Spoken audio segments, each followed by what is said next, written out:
bareng Wakil Rakyat.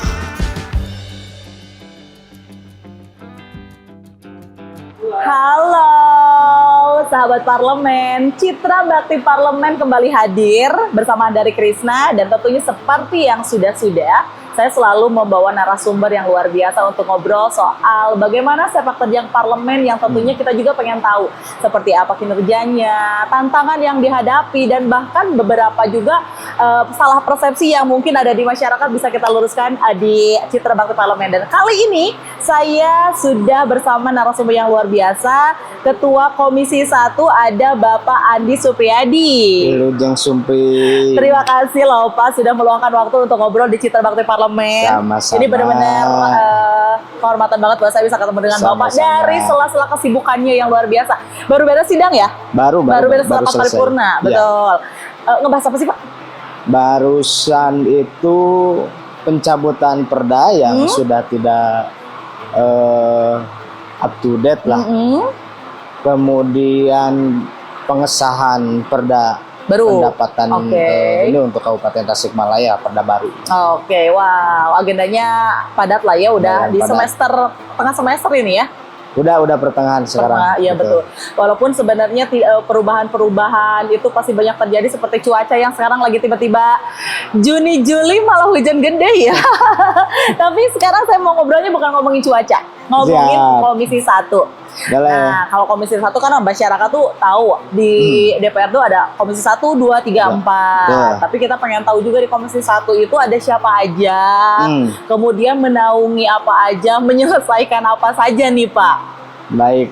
Nah, kalau komposisi Komisi 1, yang pertama Ketua Komisi saya pribadi, Andi Supriyadi, fraksi PD Perjuangan. Yang kedua ada Pak Wakil, namanya Haji Raden Eres, dia fraksi Gerindra. Yang ketiga ada Sekretaris Komisi, Pak Haji Ending, itu dari fraksi Golkar. Terus ada anggota Pak Ferry William dari Demokrat, kemudian Pak Hidayat Muslim dari P3, Pak Asep Muslim dari PKB, dan Aldira dari PAN, yang terakhir Pak Ajengan Dedi dari PKS. Berarti ada berapa anggotanya Pak? Kurang lebih anggotanya 9, 10 dengan koordinator, Pak Haji Aep sebagai wakil ketua DPRD. Lingkup kerjanya apa aja nih Pak? Nah, kalau lingkup kerja Komisi 1, pertama mitra kerjanya dengan Sekretariat Setda Kabupaten Tasikmalaya. Kemudian dengan kalau dinas perizinan. Perizinan. Kemudian Kesbangpol. Terus kemudian Dukcapil. Nah, kemudian tentu Sekretariat DPRD, kemudian Satpol PP. Ada kurang lebih sekitar 7 sampai 9 dinas. Lumayan sibuk. Lumayan banyak yang harus diurus ya Pak. Lumayan. Karena hampir keseluruhannya adalah urusan pemerintahan. Oh iya benar. Nah, kalau ngomongin soal pemerintah, Kabupaten Tasikmalaya ini kan lagi ada di fase transisi nih. Dari kemarin sudah melakukan pemilihan ulang dan lain sebagainya, yang akhirnya sekarang ini lagi ada di fase transisi, boleh dibilang seperti itu ya Pak. Yang lama berakhir, bersiap dengan yang baru. Kalau misalnya program-program Bupati sebelumnya nih Pak, kan mau nanti pergantian. Ada beberapa program yang menurut dinilai sama Komisi 1 itu ini patut untuk dipertahankan dan mungkin ditindaklanjuti oleh pemimpin berikutnya. Kira-kira program apa aja? Nah, kalau melihat kemudian laporan akhir kemarin yang disampaikan oleh Pak Bupati, dalam kurun masa jabatannya beliau kemarin disampaikan ke DPRD gitu, ada memang banyak hal yang kemudian harus dipertahankan. Salah satunya adalah hari ini Pemda sedang melakukan merit system untuk pegawai keseluruhan di pemerintahan Kabupaten Tasikmalaya.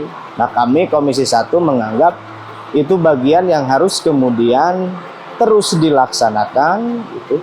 karena itu bagian dari proses penunjang terhadap percepatan pembangunan nanti siapapun yang akan menjabat nanti bupati setelah putusan MK. Jadi memang ada ya program-program yang memang ini dirasa perlu untuk dipertahankan dan Ya. ditindaklanjuti. Nah, peran Betul. sendiri khususnya Komisi 1 nih dalam keberlangsungan atau keberlanjutan program yang memang dirasa sudah berjalan dengan baik seperti apa, Pak? Ya paling kami Komisi 1 dan DPRD memastikan keseluruhan program itu berjalan dengan baik gitu sesuai tugas dan fungsi kami. Kalau misalkan dirasa kemudian terus baik, maka ini perlu dorongan kebijakan yang lebih kuat. Ya. Nah, tetapi misalkan kalau ada sesuatu hal dirasa ini kurang maksimal, maka check and balances yang harus dilakukan oleh kami sesuai perintah undang-undang itu harus dijalankan. Nah, itu tadi kan karena memang ada program yang boleh dibilang berhasil, Ya. ada program atau kebijakan yang dirasa perlu evaluasi. Nah, kalau dari hasil pengawasan Komisi 1 sendiri, ada sektor atau kebijakan apa nih yang dirasa harus dibenahi oleh pemerintah berikutnya? Nah, sementara kalau misalkan untuk pembenahan itu ini kan masih multitafsir. Apakah pembenahan ini dari sisi manajerial atau pembenahan dari sisi sumber daya? Nah, kan gitu. Oke. Nah, kalau misalkan ini titiknya dari mana? Kan Nah, gitu. kalau menurut Komisi 1, sektor apa nih, Pak? Nah, kami melihat memang secara kelembagaan hari ini pemerintah daerah sudah bekerja dengan maksimal kan gitu, untuk proses pembangunan yang ada di Kabupaten Tasikmalaya sesuai visi misi yang sudah tertuang. Nah, kemudian dari sisi sumber daya, karena mau tidak mau ini bagian dari penunjang, ini pun juga mesti harus kemudian ada peningkatan. Karena apa? Karena hari ini pemerintah Kabupaten Tasikmalaya dengan jumlah ASN yang begitu banyak, Betul. dengan luas wilayah yang begitu banyak, maka penempatan orang untuk menjabat gitu. Misal untuk menjadi kepala dinas, untuk menjadi kepala bagian dan seterusnya, itu memang hari ini saya mengapresiasi terhadap pemerintah daerah, Pak Bupati Wabil Khusus, karena sudah melakukan satu sistem yang namanya merit system. Kenapa misalkan kita mengapresiasi itu dengan baik? Karena itu sesuai dengan talenta yang dimiliki oleh masing-masing ASN yang ada di Kabupaten Tasikmalaya. Sehingga mudah-mudahan penempatan ini gitu, ini akan mempercepat laju pertumbuhan pembangunan di Kabupaten Tasikmalaya. Kira-kira begitu. Berarti udah right man in the right place ya, Pak ya? Ya. Ini luar Kira-kira biasa begitu. sekali. Berarti memang kalau misalnya saya ngobrol dengan beberapa anggota dewan, misalnya kan Ya. beberapa kebijakan yang memang akhirnya dewan itu akan mengajukan sebuah usulan, kemudian direalisasikan balik lagi ke eksekutif Ya, ya. betul. Gimana Pak pendekatan antara legislatif dengan eksekutifnya ini seperti apa Pak dalam merealisasikan sebuah program agar benar-benar berjalan dengan baik? Nah, dewasa ini ya, tadi yang disampaikan itu berjalan efektif. Karena kami DPRD dan pemerintah daerah itu sama-sama harus menjalankan pemerintahan. Betul, betul.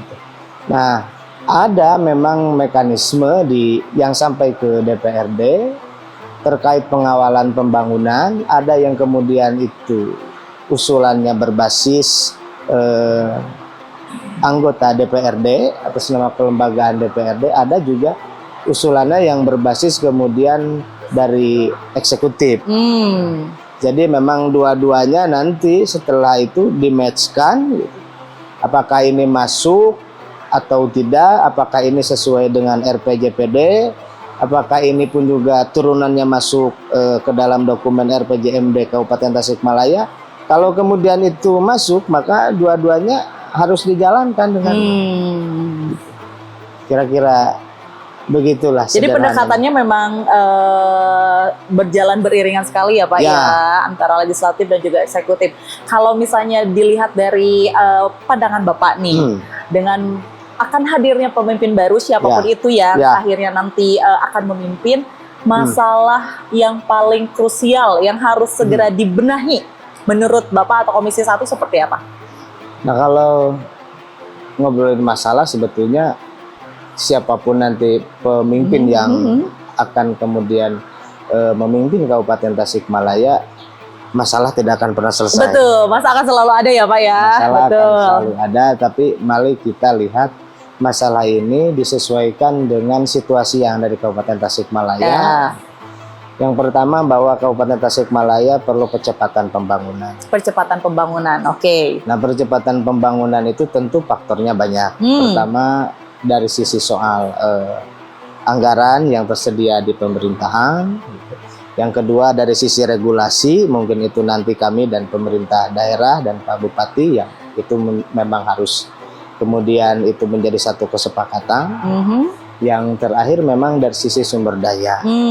Nah, hari ini Pak Bupati gitu telah mengeluarkan satu kebijakan yang namanya merit system dalam proses penempatan ASN. Oke. Nah, untuk upaya percepatan pembangunan di Kabupaten Tasikmalaya. Ya, kami Komisi 1 melihat ini karena kemudian ini sudah mulai berdampak positif dan baik, maka ini harus kemudian dipercepat proses ini dan terus dilakukan.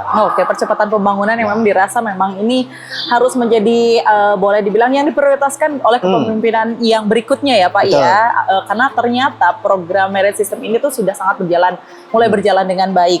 Lantas ada semacam rekomendasi konkret gak sih dari Komisi 1 nih untuk misalnya soal tata kelola pemerintahan atau pelayanan publik dan sebagainya, seperti apa Pak? Nah, kalau rekomendasinya sebetulnya sederhana karena itu sudah tertuang di RPJPD dan kemudian diejawantahkan oleh RPJMD dan itu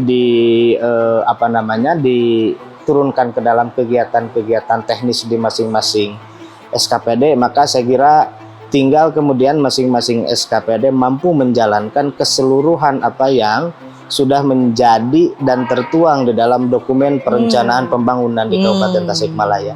Asal jangan keluar dari itu aja. Jangan keluar dari itu ya, karena memang sudah kasarnya sudah dipersiapkan dengan sangat baik kan. Atau saya kitabna. Nah betul, jangan keluar jalur ya.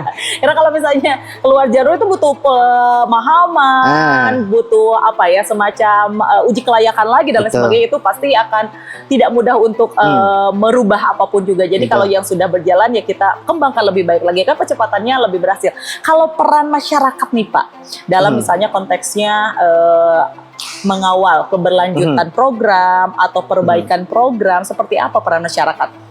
Ya tentu kami berharap masyarakat lebih aktif lah ya. Kemudian lebih aktif, pertama lebih aktif memberikan memberikan perkembangan baik terhadap kami ataupun juga misalkan kepada eksekutif.